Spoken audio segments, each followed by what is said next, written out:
যাতায়াতের ক্ষেত্রে wheel chair দেখলে কেউ উঠাতে চায় না। আমাদেরও পিকনিকে যেতে ইচ্ছা করে, কিন্তু কেউ আমাদেরকে নেয় না। অনেক বাচ্চারাই নিজে নিজে ক্লাসে লিখতে পারে না, ওদেরকেও সাহায্য করে না, ওদের দুধছাই করে।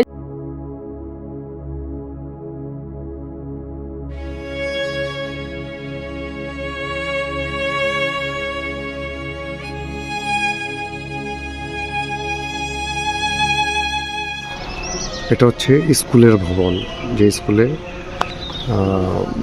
বাচ্চারা পড়ে, বিশেষ করে প্রতিবন্ধী যারা, তাদের অনেকেই স্কুলে পড়েন এবং তাদের ওঠার যে জায়গাটি সেটি দেখাচ্ছি।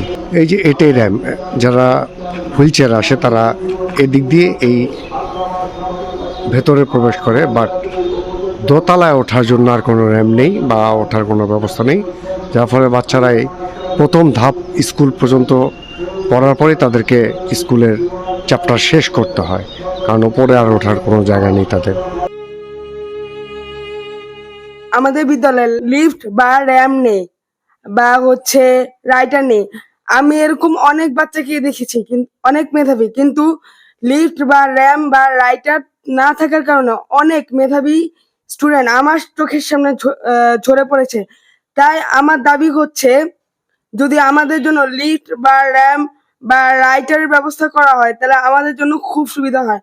আর যাতায়াতের ক্ষেত্রে হুইল চেয়ার দেখলে কেউ উঠাতে চায় না। আমাদেরও পিকনিকে যেতে ইচ্ছা করে, কিন্তু কেউ আমাদেরকে নেয় না। যদি বাংলাদেশের সকল স্কুলে লিফট বা র্যাম্প থাকে তাহলে আর কোনো মেধাবী স্টুডেন্ট অকালে ঝরে পড়বে না। আমি তো 1 মাস বসেছিলাম, কারণ আমার ক্লাস নিচে ছিল না। নিচ থেকে স্কুলে উঠার ব্যবস্থা আছে, কিন্তু তারপরে দ্বিতীয় যে সিঁড়ি বেয়ে উঠবে বা উপরে কোনো ল্যাবে উঠবে, কোন ব্যবস্থা নেই। এই কারণে আমরা ক্লাস করতে পারি না। আর যদি আমরা ক্লাস নিচে নামাইতে যাই বা রিকোয়েস্ট করতে যাই, তারা আমাদের সাথে অনেক খারাপ ব্যবহার করে। আমি এখন বর্তমানে ক্লাস 6-এ পড়ি।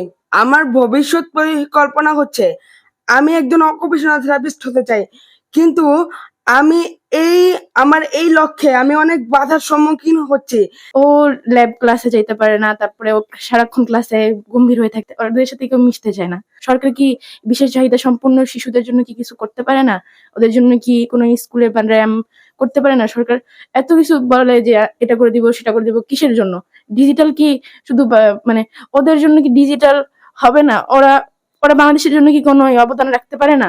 আমার ভাই যেমন কোরআন তেলাওয়াত, কবিতা আবৃত্তি, গজল, এগুলো, এবং আরো বাচ্চারা এই প্রতিভার সাথে, যেমন অনেক বাচ্চারাই আছে এই প্রতিভাকে, অনেক বাচ্চারাই নিজে নিজে ক্লাসে লিখতে পারে না, ওদেরকেও সাহায্য করে না, ওদের দুধছাই করে। যেমন আমাদের ক্লাসে একটা মেয়ে ছিল, ওদের লিখিয়ে দিতে যেত না। সর্বপ্রথম আমার পরিচয় হচ্ছে, আসলে আমি একজন বিশেষ চাহিদা সম্পন্ন বাচ্চার মা। এটাই হচ্ছে আসলে আমার এখন বর্তমান পরিচয়। জীবনের হয়তো এই বাচ্চাটার জন্য অনেক স্বপ্নই রোপণ করে ফেলেছি, যা হারিয়েও ফেলেছি, যেটাকে আসলে আর সামনে নিয়ে আসতে যাচ্ছি না। এখনকার স্বপ্ন শুধু ওকে নিয়ে, কিন্তু এই স্বপ্নটাকে দেখতে গিয়ে এত যুদ্ধের সম্মুখীন হচ্ছি। বিগত 5টা বছর তাকে Savar CRP William and Mary Taylor স্কুলে 5ম শ্রেণী পর্যন্ত অনেক সহজেই তাকে পড়াশোনা করাতে পেরেছিলাম, যেখানে আমার ছেলে কখনো লিখতেই পারবে না, তারপরেও সে আলহামদুলিল্লাহ লিখতে পারছে। 10 জন স্বাভাবিক সুস্থ সবল বাচ্চার সাথে সে প্রায় 30-35 জন বাচ্চার মধ্যে 10 জনের মধ্যে একজন ছিল।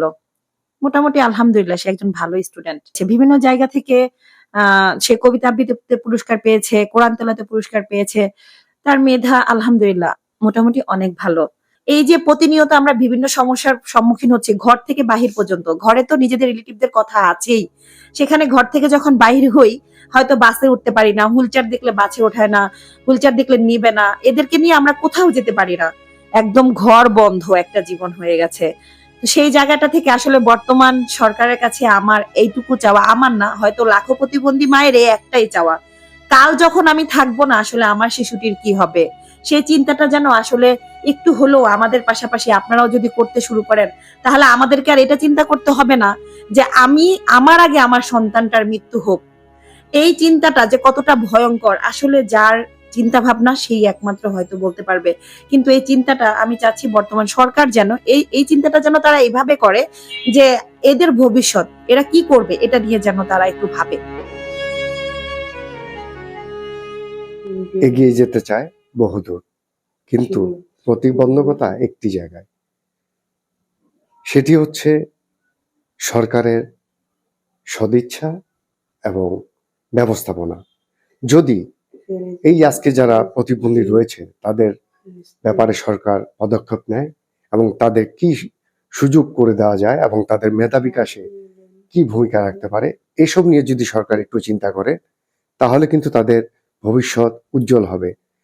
তারা আর পিছিয়ে থাকবে না, এগিয়ে যাবে বহুদূর। আজকে মাহফুজের মতো অনেকেই আজ অবহেলিত, আর যাতে অবহেলিত না হতে হয় সেজন্য এই মাহফুজের মতো তাদের অভিভাবকরা সরকারের দৃষ্টি আকর্ষণ করেছে, তারা যেন এদের প্রতিভা বিকাশে এগিয়ে আসে। জাকির হোসেন সুমন, ভয়েস বাংলা, সাভার।